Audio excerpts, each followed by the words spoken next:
He's a friend that will never betray you. He will never deny you. He will never wrong you.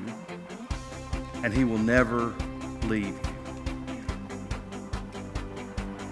He wants to be that eternal friend of every one of you.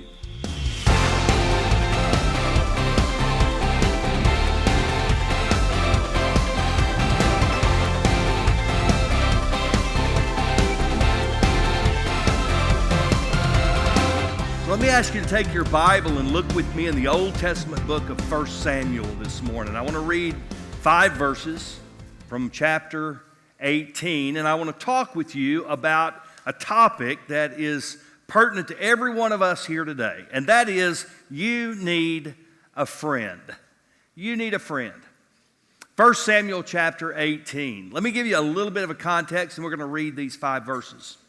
David has just come out of the valley of Elah after facing Goliath, killing the giant, rescuing Israel from the onslaught of the Philistines. Saul was so impressed with this young man. Saul has taken David into his home. David's life has suddenly changed. He is now living in the king's household. And as that happens, David forms a friendship. That's the context. Let's stand together and begin reading in verse 1. The writer says, "Now it came about when he had finished speaking to Saul that the soul of Jonathan was knit to the soul of David, and Jonathan loved him as himself. And Saul took him that day and did not let him return to his father's house. Then Jonathan made a covenant with David because he loved him as himself. And Jonathan stripped himself of the robe that was on him, and he gave it to David with his armor, including his sword and his bow and his belt. So David went out wherever Saul sent him and prospered. And Saul set him over the men of war, and it was pleasing in the sight of all of the people, and also in the sight of Saul's servants." God bless the reading of his word. Thank you. Please be seated. As I said earlier, every year this is Back to Church Sunday, but this year we gave it a little different twist. And we call this day, Who's Your One Day? Now, we've been encouraging our church over the last 2 months to identify somebody in their life that means something significant to them. May have been somebody that at work, may have been a neighbor, may have been a family member. But we wanted to identify somebody that made a difference in our life, that were people of value to us, and invite them to come today as our one. So if you are here today, I'm not going to make you stand up, don't start getting nervous, but if you're here today because somebody invited you, they brought you and said, "Hey, would you come?" And we're going to have hamburgers and hot dogs. Deacon's already told me, keep it short. We're hungry, so hot lunch is up on the hilltop right after this. But I want you to know you're here because you're special to somebody. Somebody counts you as a friend. Somebody, whoever it was that invited you, they count you as somebody significant and valuable in their life. And so that's why I wanted to talk about friendship today, because this is kind of a friend day. There are a lot of examples of strong friendships in the Bible. Moses and Aaron. Now, I know somebody's going to say, but there were brothers. Well, brothers can be friends, I know it seems almost impossible, but my big brother is also my friend. Moses and Aaron worked together. Aaron was his right-hand guy as they led the children of Israel out of Egypt and across the wilderness. There was Elijah and Elisha, the 2 prophets. Elisha was the underling, and he learned from Elijah and took over in Elijah's place. There was the Apostle Paul and Timothy. Again, it was a mentor-mentee relationship, but they were friends. Even Jesus, beyond the disciples, had friends. We read in the Gospels how that Mary, Martha, and Lazarus were dear friends of Jesus. He would often visit their home and go there kind of as a retreat to get away from the demands of the ministry and away from all the press of the crowds. Friendships are invaluable in our lives. They provide support, companionship, comfort, encouragement, accountability. We would be the less without friends in our lives. One of my favorite movies, I don't know if you've ever seen it or not, it's called Brian's Song. And it's a story. Even if you're not a football fan, you would like this. You would like this movie. But it's a story about Gale Sayers, who was a black African-American athlete in the early 60s, came out of college and was drafted by the Chicago Bears during a time where racial tensions were running high in the United States. And it was hard for African-American athletes to move into professional sports, to be accepted. And so Gale Sayers comes on the Chicago Bears team, and there's already another player there by the name of Brian Piccolo. And somehow, I don't know exactly how, but they form an immediate bond. They not only become friends, they become roommates. And their friendship grows rapidly, very deep. Tragically, it didn't last very long because shortly after that, Brian Piccolo discovered he had terminal cancer. Gale Sayers stuck with him all the way to the end as a friend. And then later, Gale Sayers also contracted cancer and died, and Brian Piccolo's wife continued to stay with Gale Sayers and minister to him as a friend, even until the point where he died. Great story about great friendship. We need friendships, and it's a rare commodity. In 2009, the Gallup Institute did a poll about how many really close BFFs do we have in our life. Do you know what the average of that poll was? The average American, Gallup tells us, has 9 good, close friends during their life. 9. Now, that's a powerful reason why you need to be an active part of the body of Christ.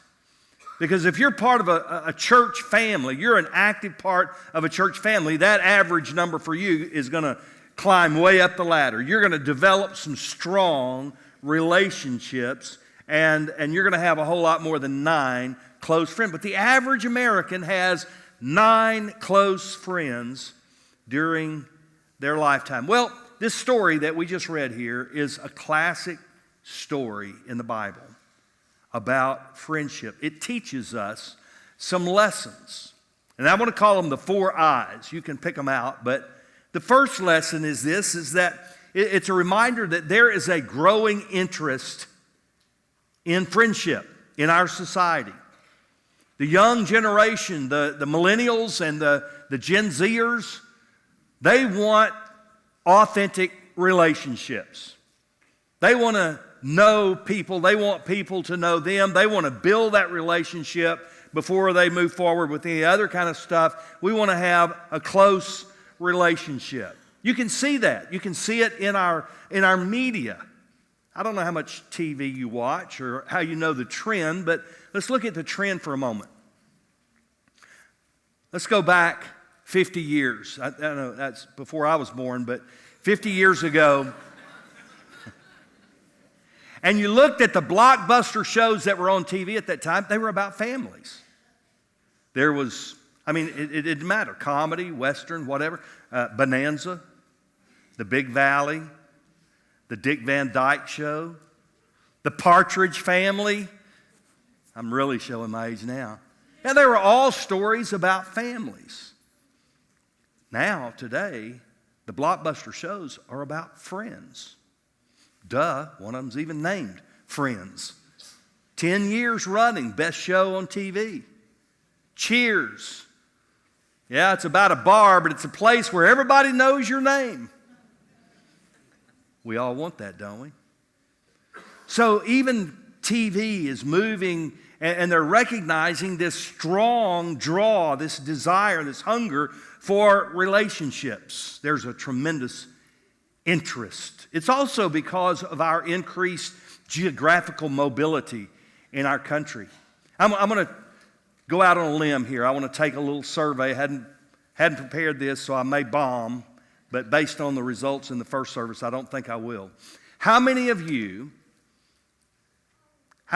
here this morning no longer live within 50 miles of where you were born? Raise your hand.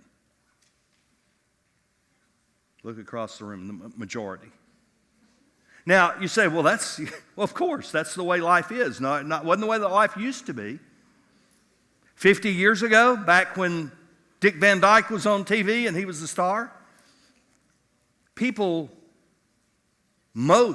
that survey would be totally different that day. They stayed in their communities. They stayed in their hometowns. They grew up. They raised their families. They got married. They didn't move. The apple didn't roll far from the tree.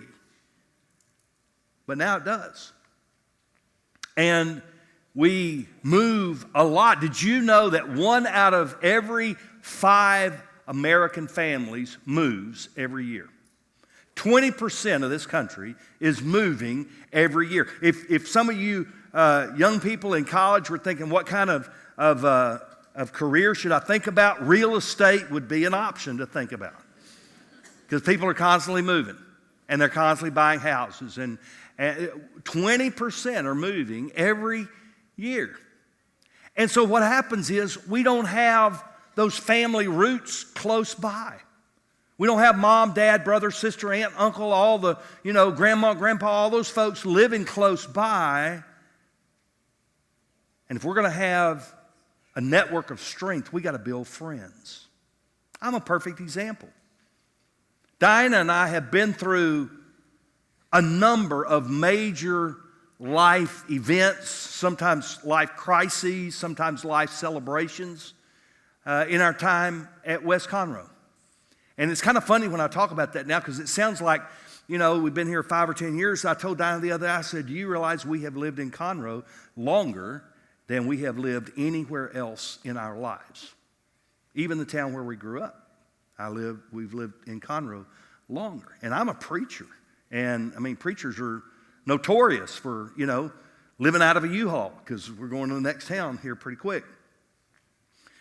But as we've gone through life here in Conroe and we've experienced these life events, some of those events have been life and death events. It's been you who's been here immediately, within minutes of that crisis in our life, because our family lived over 100 miles away. And it took them a few hours before they get here. It was you that was there. Friends are critical because of our mobility. And did you know that it donates to your health? You will be healthier if you develop friendships. The American Medical Association did a study, and they discovered that people who have healthy, flourishing relationships, not just with family, but outside even the family, tend to fare better physically. They have less blood pressure problems, have less heart problems, less stroke issues, even less cancer issues. And they certainly fare better emotionally, less depression, less anxiety than people who don't have that strong network. So I know you didn't think you were going to come here today for some health news, but there it is. Here's your health quip for the day. Get a friend. It'll make you healthier. There's a big interest in it. There's another I, and that is that history has shown us the developing strong institution of friendship. Friendship didn't pop up 50 years ago, or especially 20 years ago with the TV show Friends. It's been around for a long time. This story we just read right here is 3,000 years old. David reigned as king of Israel from 1000 to 960 BC. So this is a little over 3,000 years. Friendship's been around since the beginning and the creation of man. Why? Well, because it's built on a tripod of support. One is there's common ground. We find people, we find others who do things that we do. They like the things that we like. They have the same interests, the same hobbies, the same job, the same skill set. And so we have this common ground that we can move around in, and I can understand what you're saying, and you can understand what I'm saying, and we understand each other's experiences. Now, we look at Jonathan and David, and you say, wow, wait a minute. David's a shepherd, Jonathan is a prince. They don't have a whole lot in common. They have more in common than what you think. Both men were men of war. Even though David was young, he'd already fought the battle of his life. Jonathan as well was a warrior. But there was a common ground even deeper than that. Jonathan was the crown prince. His dad Saul was king of Israel. Jonathan one day would assume the throne. But David had already been anointed as king of Israel, and Jonathan knew it. You just read this story with me. Now go back and think through this story and realize Jonathan knows he will never reign on the throne of Israel, but his friend will. And he made this covenant with him. Common ground. Common ground. Not only that, but there's a common bond. The writer here says that Jonathan's soul was knit to David. Now, there have been liberal theologians that have tried to make something perverse out of that, but there's not. It was just these guys were close together. They worked together. They were stronger together. I got to say about this week, I am not a sewer or a weaver or a knitter. I can't hardly tie my shoes, much less do something. I can sew a button on a shirt. Don't laugh at me. I can get in there and put a button on my shirt. But you give me some, strands of yarn, and I'm lost. But some of you, in fact, I even had somebody after the first service came up and said, yep, here's an example. Some of you ladies, maybe some of you guys, I don't know, you can take some few strands of yarn and you can weave them together and knit them together, and poof, out pops a sweater or a scarf or some other kind of thing that I had no idea how in the world you ever make that. I was up, I don't remember. Oh, it was during Cross Conroe. We had some ladies over here that were sewing bags. Now, this is how, being transparent here. But I walked over there, I said, I have never figured out how, when you turn that sewing machine on and you run it through there, how does that needle go up and down, but it's so, why didn't it just pull the thread right back out? And they said, well, dummy, there's another spool of thread underneath that catches. And you did not know that, Joel. And I know Brian doesn't. Brian's sitting back there, I didn't know that either. And so, I didn't know that. But when you take somebody that knows how to take that thread and put it together, suddenly you have something that's useful, that's strong, and that is beneficial. And so in friendship, we have that. We're knitted together. You remember the Andy Griffith show? Andy and Barney and Opie. And if you ever watch that show, a couple of those shows, Opie would find a new friend, it'd be a new kid moving into town or whatever, and Opie would make friends, and they would make a pinky swear, where they would kind of hook their pinkies together, like that, and kind of like making a swear that they're friends forever. It bonds us together. We have a common bond. Other thing is we have common support. Friends stick up for each other. Jesus told the disciples in John 15, he said, greater love has no man than this, that a man would lay down his life for his friends. Friends are willing to get in harm's path for other friends. Jonathan knew David needed protecting. Now, David, for a little while, was the golden child. Saul brought him into his house, fed him at the king's table, made him the head over his army. But then one day, Saul was sitting in the window of his palace, and he heard some people singing out in the streets. Saul has slain his thousands, but David has slain his tens of thousands. And Saul's heart changed. A number of times he tried to take David's life.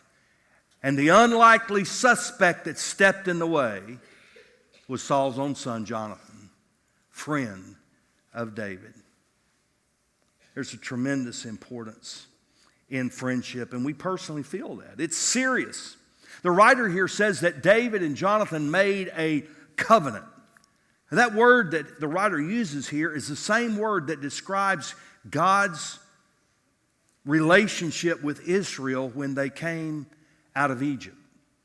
The Bible says that God established a covenant with Israel. David and Jonathan made this covenant. It's not a superficial kind of thing. Friendship is serious, it's deep, it's faithful. You stay with people. You know, you probably have this as well. I've got about 3 or 4 friends that have been very significant friends in my life, but we don't live anywhere near each other anymore. We don't get to talk to each other every day. We don't get to see each other every day. But when we see them, it's just kind of like you were just together last week. You know what I'm talking about?